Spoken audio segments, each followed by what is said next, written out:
Welcome to another episode of Critical Conversations, where we discuss hot topic issues related to the Muslim world. Today we will talk about America's involvement in the Middle East, how U.S. foreign policy has evolved over time, and what we can expect under the Trump administration. To help us understand all of this, we are joined today by Dr. Osamah Khalil, professor of history at Syracuse University and the author of America's Dream Palace, published by Harvard University Press in 2016.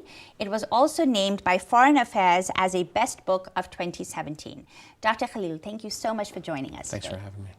Could you begin by giving us an overview of America's involvement in the Middle East, how it has evolved over time during the Cold War and in the post-9/11 phase? Sure. So thanks for having me. As I talk about in the book, really we go through several different phases, right? So I think most Americans probably don't realize that before World War II or even before World War I, the United States had very few interests in this area, this broad area we call the Middle East, right? Which, depending on when you're asking that question, where is the Middle East, could range from India to Morocco. It can even go further east. So it really depended on which power was involved in this broad region, whether it was Britain or it was the United States, and what those boundaries are. But in general, this area we now call the Middle East.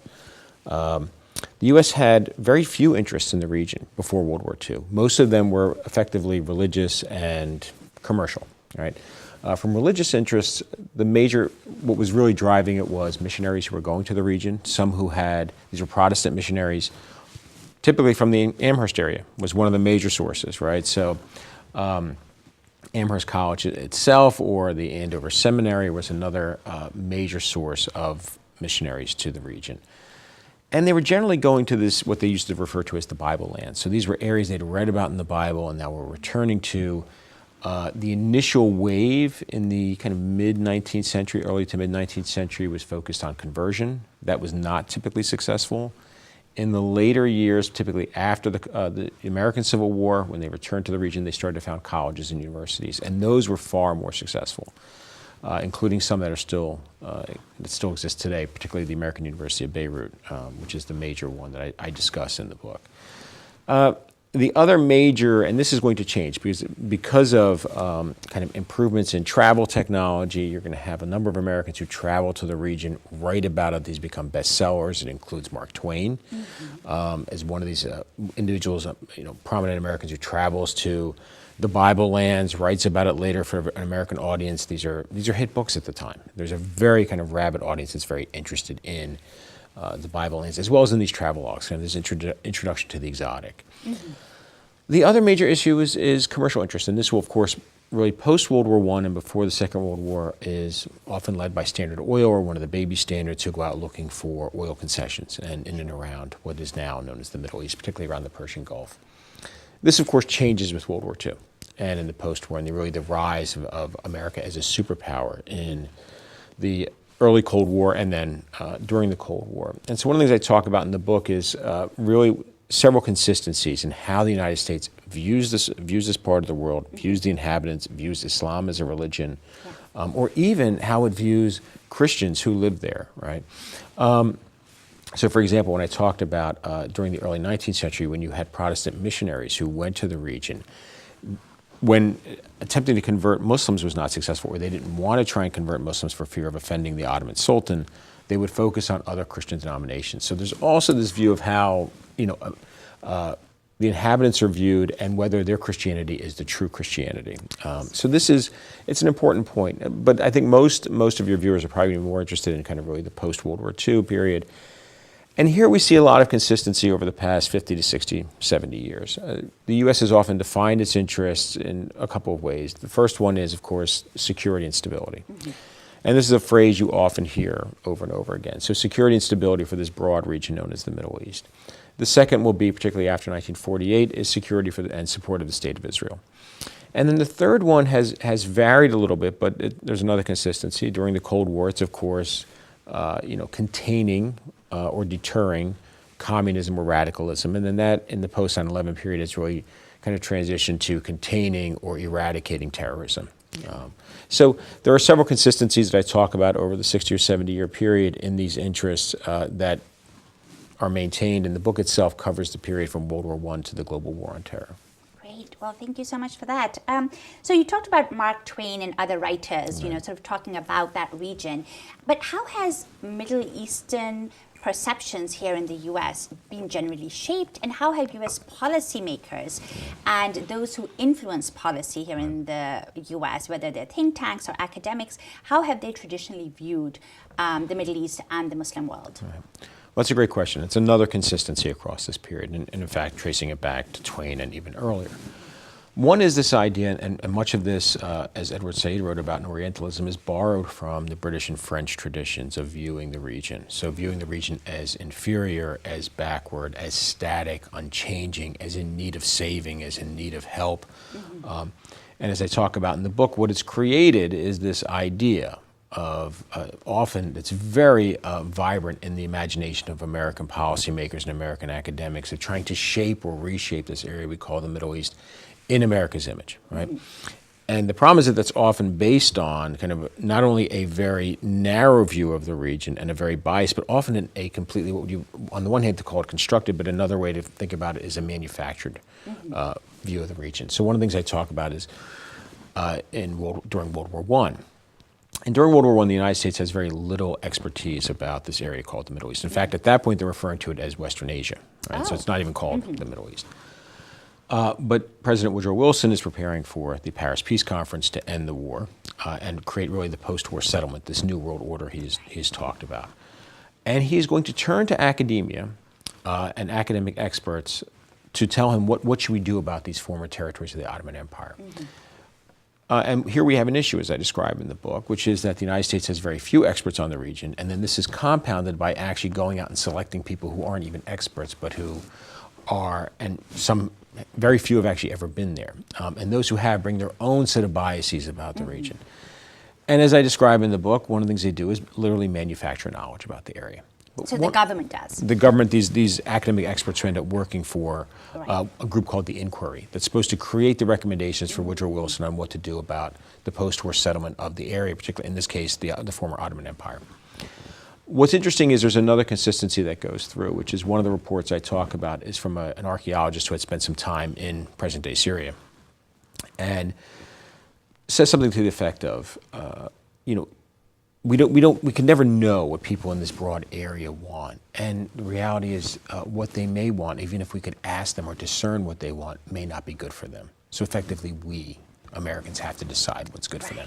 And this is a consistent thread you see across a century that I describe, and of course it comes again and again, both during World War I and then World War II during the Cold War and in the post 9/11 period.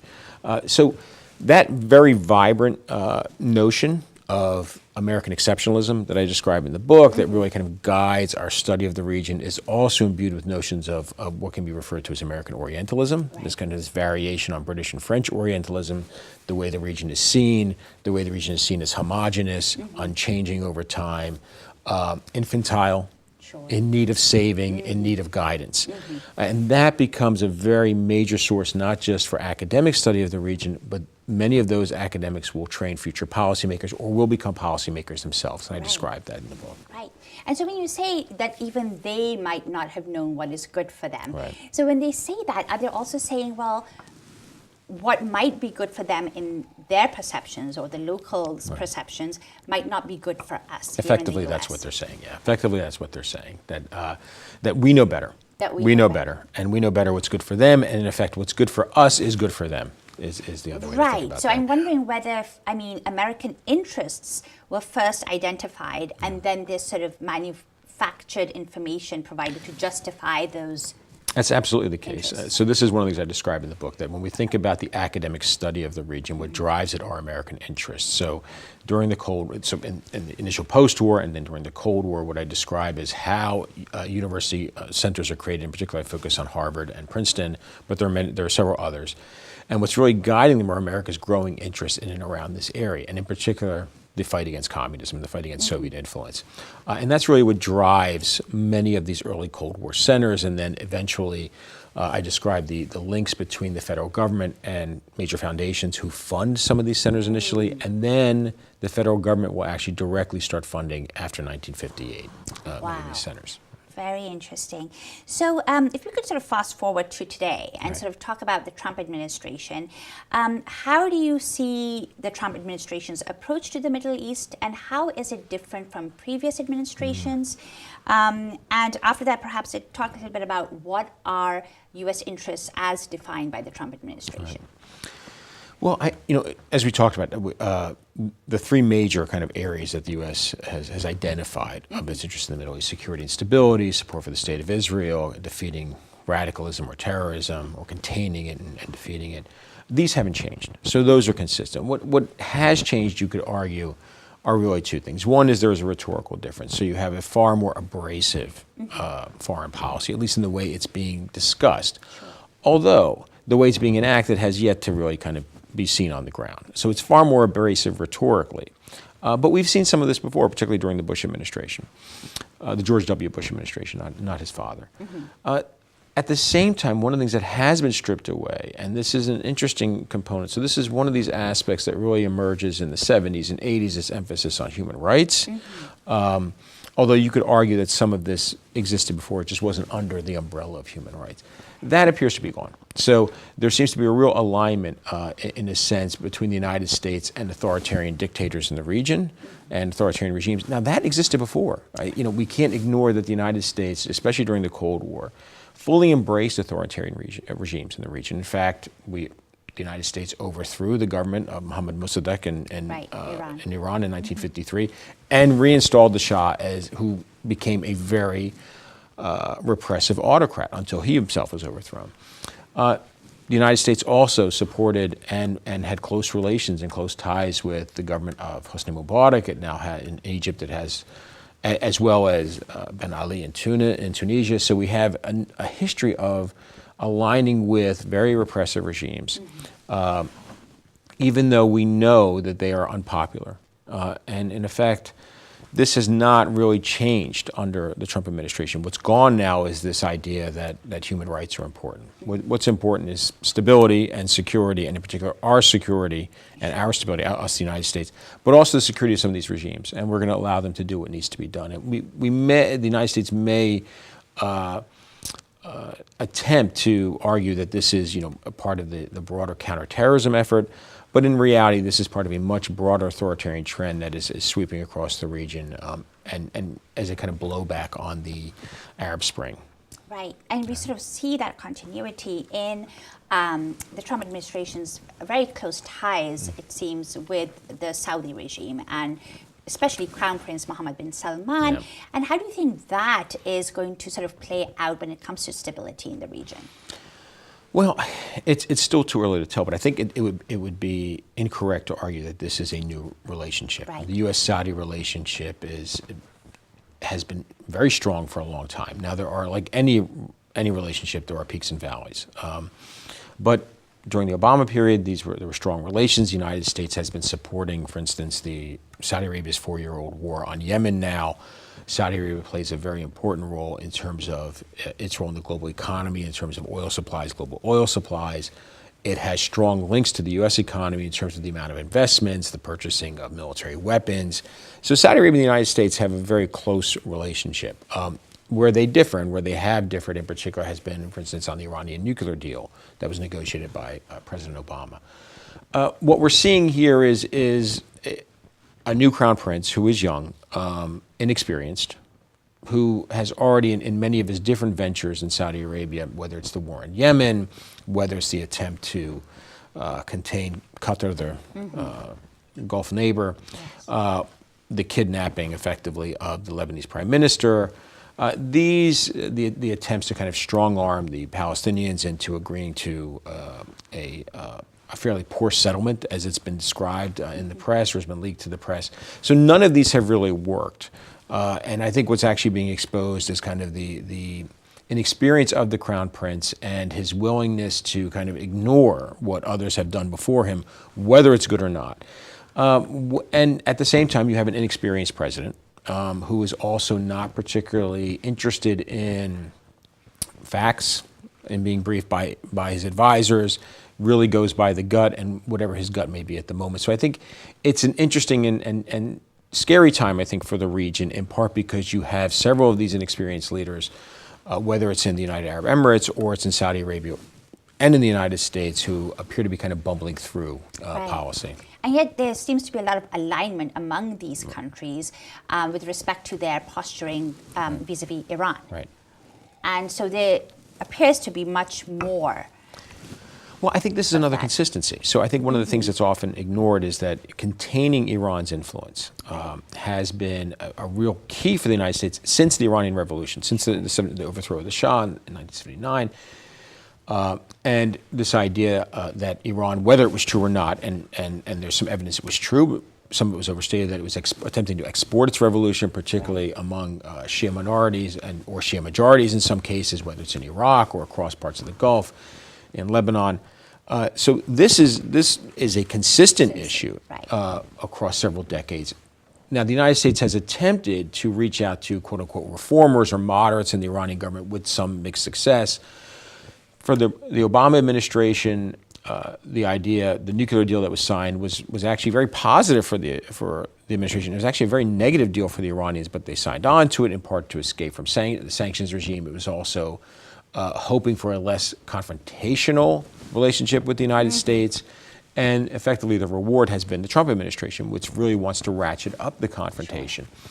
And this is also exactly what Saudi Arabia and the UAE and Israel want. So we are seeing this broader alignment here that, in fact, is now open. Although there were some aspects of it that were perhaps hidden before, it's now much more open. Right. And I think if you remember, part of the dating back to 2007 and the George W. Bush administration, there was an idea that a confrontation with Iran would help save a failing war in Iraq. So it's not necessarily a brand new issue. This is actually something that's fairly consistent across several decades. Sure. So you're a close observer of social and political trends in the Middle East and the broader Muslim world. It's been 7 years since the so-called Arab Spring started. What are some trends that you're seeing that appear to be encouraging to you, and what are things that you are concerned about? Well, I think there's really two major and connected trends.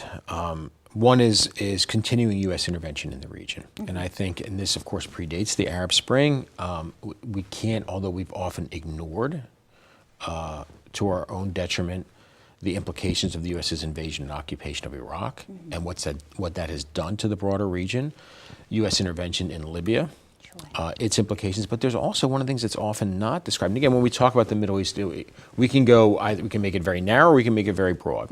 So where do Pakistan and Afghanistan fit in? Where does Libya fit in? Is Libya in North Africa, or is it in the Middle East? Right. Is Afghanistan and Pakistan, are they in the Middle East, or are they in South Asia, right? So where is this map? And at the same time, one of the things the United States has done has started to extend, as part of its counterterrorism efforts, not only extend this idea of the Middle East, but extend this global intervention that has been underway since 9/11. And so, for example, you have not-so-secret wars going on in Somalia. You have not-so-secret wars going on in Yemen. So the United States not only actively supporting the Saudi war in Yemen, with logistics, with intelligence, with resupply of weapons, but also special forces operations against Al-Qaeda in the Arabian Peninsula, as well as ISIS cells, et cetera, the Islamic State cells. So, this broadens the map. We also have an ongoing war now that has, with really no end in sight, in Afghanistan, special forces attacks across the border into Pakistan. This is an ongoing war that takes us back to 9/11. So these continuing interventions with really, one, no end in sight, but really no idea here at home about their implications. Right. All right. Both the human toll, the toll on the local economies, the toll on the perceptions of the actual individuals who are living under constant fear of whether it's drone attacks or bombs. And none of this even gets us back to understanding, one of the key conflicts in the region, which is, of course, Israel's continuing occupation of the Palestinians, now entering its 51st year. And again, for example, we just had a massacre in Gaza this weekend. Right? So, over the Good Friday weekend and the Great Return March. And although the Palestinians have asked for a UN inquiry, it's unclear if one will happen and what the implications of that will be. So over and over again, we're seeing this role of America's continuing intervention, its support of local allies, and the covering for them at the UN, and covering for itself at the UN, Right. quite frankly, for its own intervention, its own behavior. And that has had a deeply traumatic and troubling effect. And as we can see, not only with refugee flows, but with unstable governments, the creation of even more radical groups that emerge out of the ashes of whether it's the Syrian civil war or it's the invasion and occupation of Iraq. So this has been deeply troubling and deeply scarring. The second is, and again related, is the rise of even greater sectarian identification and sectarian conflicts. So you see parts of this in Syria. We had an earlier version of it in the 1980s in Lebanon. You're seeing this again after the U.S. invasion and occupation of Iraq, what ended up becoming launching a sectarian civil war, broad-based ethnic and sectarian cleansing of the country, so those areas that were mixed. I mean, so one of the things I think that's often misunderstood in the United States is we have this idea that there are these religious and ethnic groups, and that they are, one, completely homogenous, that they're separated from each other, that they don't intersect, so Sunnis and Shia don't talk to each other, that they don't live next to each other, that they don't intermarry, and of course they do, and they have for generations. And so, in fact, when the sectarian civil war broke out in Iraq, the areas that were targeted the heaviest were areas around Baghdad and other major cities, which were mixed neighborhoods, right? And part of that idea, and this is very typical in civil wars, it happened also in Lebanon, is the kind of cleaning out of the other. So kind of consolidating this area of strength, whether it be for Christian or Muslim or for Sunni or for Shia, and cleaning out the other, right? And so that rising trend, and we see this in the rhetoric, we see it in the rhetoric, including major news channels. For example, how Al Jazeera and how Al Arabiya were discussing the Syrian civil war and describing Shia Muslims, often in very derogatory terms. That this was also, in a sense, reflects this, how the governments actually adopt policies, in particular towards whether they have Shia minorities or Shia majorities, as in Bahrain, and repressive policies, is also another aspect. And it's also directly linked to this attempt to contain Iran's perceived influence in the region. And so, when you sort of, when the American public, perhaps, when they sort of see coverage of the Middle East and what's happening there, there is a lot of political and social turmoil as a result of, U.S. interventions, but also a lot of because of their own repressive regimes and the way they've governed over the years and over the decades. And so there is a lot going on there. There is sometimes you find, sort of among an empathetic audience, that there is this impulse to get their government to intervene, and either on behalf of refugees or people who are in the region in the midst of a conflict. So there are calls for humanitarian intervention or political intervention to somehow alleviate the suffering of the people of the Middle East. How would you respond to that? And what do you think should be the nature of involvement in places like Syria, as far as the U.S. is concerned? So part of this is really kind of, it's been referred to as a CNN effect. It's been referred to as kind of a headline effect. And part of it is, unfortunately, Americans have very little historical memory, very short attention spans. They often will chase after a particular headline, and this is terrible, this is horrible, and it needs to stop, without really thinking through what the implications of it are. So, for example, this was very prominent in Syria recently, calls for intervention in Syria without thinking about what the actual implications of this were and how long it would take, what would be involved, the similarities, for example, to an intervention in Iraq or in Libya that both failed and failed to achieve these stated aims.